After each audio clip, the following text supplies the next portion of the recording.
Richard Pyatt. This is Pest Prospectives. From the Pest Pros of Michigan, we're talking about those pesky pests that you may wish not to have in your environs, on your property, in your office, whatever it might be. And the Pest Pros of Michigan experts are ready once again to help us understand that. Tony Sorrentino is back with us once more, Associate Certified Entomologist at Pest Pros of Michigan. Today, we're talking about the top 5 ways to eliminate a recurrence of pests. Hi, Tony.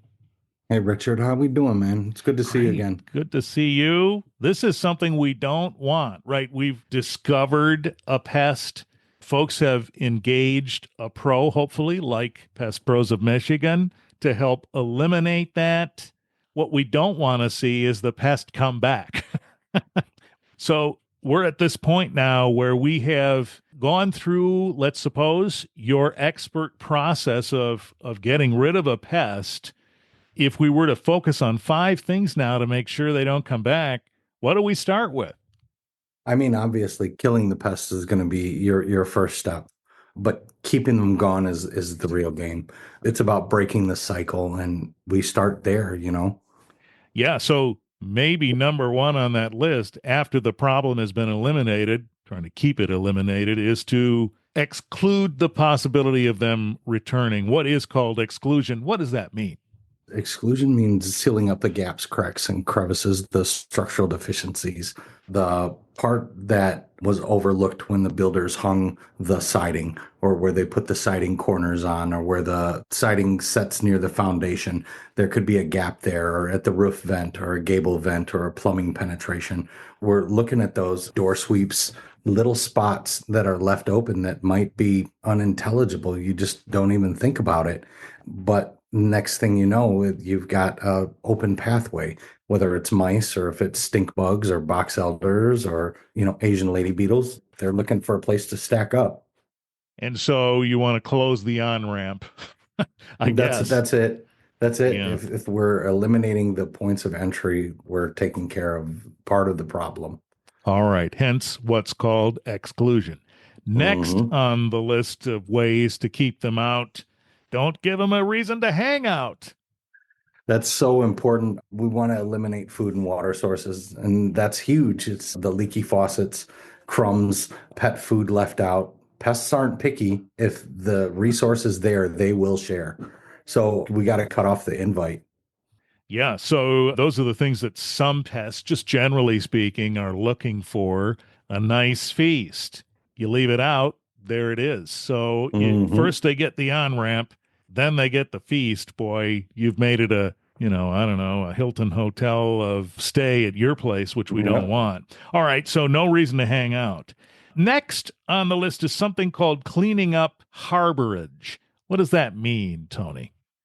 Whether it's clear inside or if it's heavy vegetation or trees leaning over the bushes, the shrubs are up against the house, or if there's trees leaning over, touching onto the top of the house, that's a freeway for ants and other pests to make access onto the structure. We want to eliminate that. Yeah, we're back to the road analogies again, I guess, but that makes a lot of sense. If we think about rodents, for example, a tree hanging over your roof with a nice branch provides that perfect harborage or a roadway. It's interesting. I have a small tree outside my kitchen window, and I walked up to the sink the other day, and it's not a strong tree, but it's strong enough. And there, just sort of wavering on a branch, was a squirrel. And he's hanging on to this little branch, and he's chewing away on the buds of this tree. And you or I, in an equivalent distance from the ground, hanging on some weak limb, trying to chew on something would be scary, but not to him. That was harborage, wasn't it? He found his way up that tree and was finding his way to the feast. Yep, absolutely. We got to eliminate that, and we make it uncomfortable for them to stick around.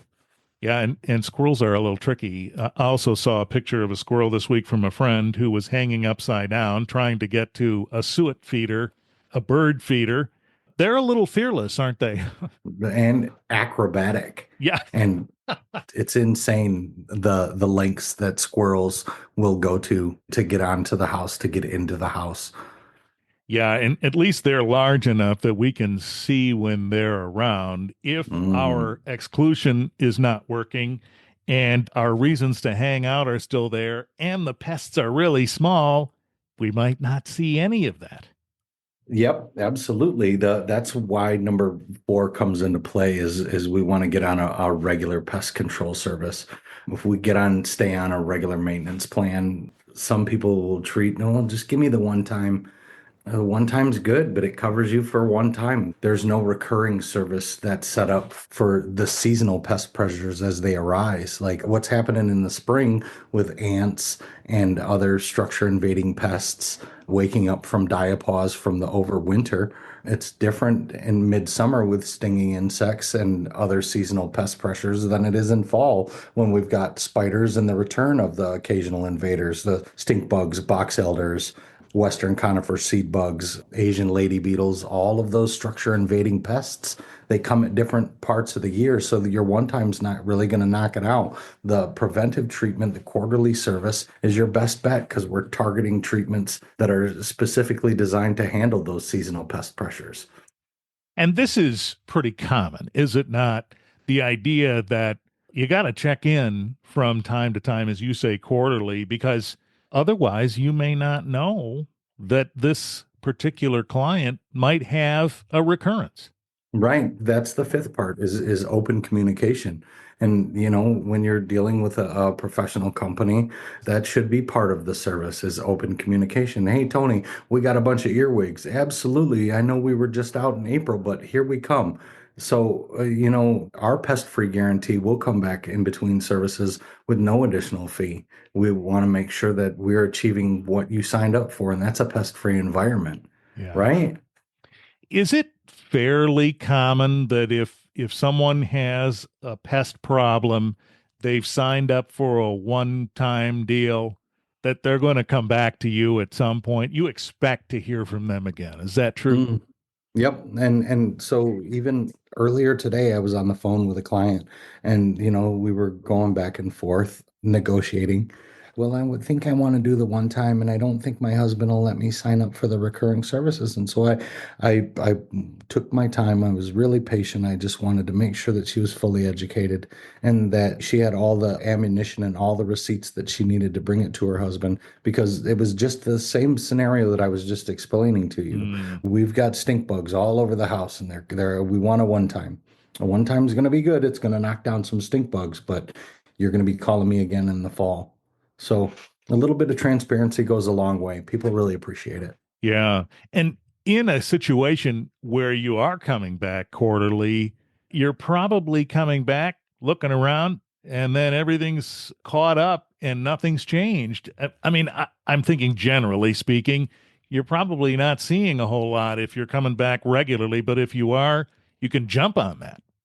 Right. It gets you to a proactive point where we're not reacting to situations as they arise before the pests have had time to set up shop and, potentially cause some kind of damage or discomfort or, otherwise just unpleasant nature of having them around is, it's priceless. We stop the problems before it has a chance to develop and then persist.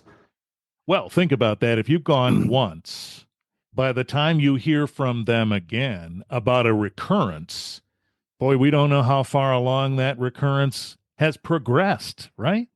Absolutely. And if we haven't taken a holistic look at this and gone through all of the steps, the exclusion, the preventive treatments, the communication, all of the parts that are moving that make all of this work, if we haven't done that, then I don't know what's going on in your attic or your crawl space. I don't know what's happening in your basement. I'm not sure what's going on at those plumbing penetrations at the back of the house. Anything could be going on. I ain't been there. Right. And maybe it's gone on further than the initial infestation, depending on how much time has gone by. Hmm. But it could have progressed by that point. Maybe we had a rodent infestation and we had rodents that, were deceased inside the wall. And now we've got cached dog food that the rodents were stealing from the dog. Now we've got a secondary pest infestation with domestic beetles or some type of stored product pests, and they can't figure out where the grain moths are coming from or the carpet beetles are coming from or any of the domestic beetles are coming from. Having eyes on it, when your car starts shimmying or making a funny noise, you take it to the mechanic. And people do that regularly anyway. It's the same thing with your house. You're going to pay money for maintenance or you're going to pay money to fix it. I mean, it's six of one, it's half a dozen of another. Yeah, boy, that's an interesting thought. And really, what's happened now is, in addition to these 5 ways to eliminate the recurrence, we've now sort of tiptoed into territory where we're talking about what happens if you don't. Think about what you just described. So, a new infestation could breed a secondary infestation of some kind. Now you're dealing with 2 or 3 or 4 problems. It could be exponential, and there are what we call critical pests, like termites or stinging insects, or, some of these are part of the general home maintenance plan, and some of them are additional services.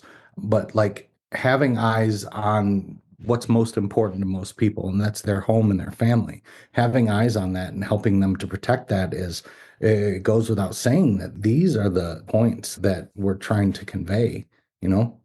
And here's the main point out of all of that: you don't want a recurrence. So, one of the main takeaways from our discussion today is there is benefit in having an open line of communication with your pest control company. That's the point, to make sure that you do not have a recurrence.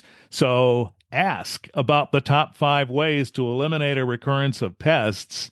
Or just call up the Pest Pros of Michigan and ask them. Tony's already given you a notion for what you're going to hear and the approach that's going to be taken. If you'd like Tony's and his colleagues' opinions on what kind of infestation situation you may be facing, the link is in the show notes, along with phone numbers, etc. Make yourself known, and Tony and company are ready to assist. Tony Sorrentino, thank you so much. Thanks, Richard. Pest Prospectives. Click on it and subscribe where you get podcasts and be alerted when these episodes come available.